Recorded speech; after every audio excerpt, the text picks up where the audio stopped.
Real talk, maraming freelancers ang iniisip kailangan mag-viral para makakuha ng clients. Pero ang pagiging viral, attention lang yan. At tandaan mo ha, attention hindi automatic sales. Kapag umasa ka sa algorithm, nakarent lang ang negosyo mo. Kapag bumaba ang reach mo, bagsak din ang leads mo. Kaya ang kailangan mo, hindi mag-viral. Predictable client acquisition. System, hindi swerte. Ganito lang kasimple ang foundation.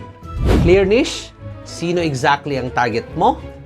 Clear pain, ano ang urgent problem nila? At clear offer, proof bakit ikaw ang pipiliin. Kapag vague ka, pag-views ka lang. Kapag specific ka, pang-close ka. Tapos, pumili ka lang ng isang lane, hindi lahat sabay.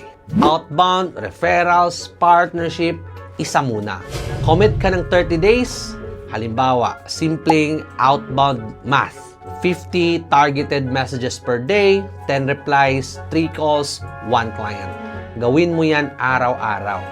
Hindi mo na kailangan mag-viral. May pipeline ka.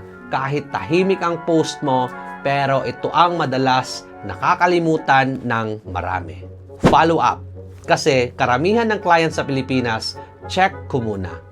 Ibig sabihin, follow up ulit. Kaya tigilan mo muna ang habol na views.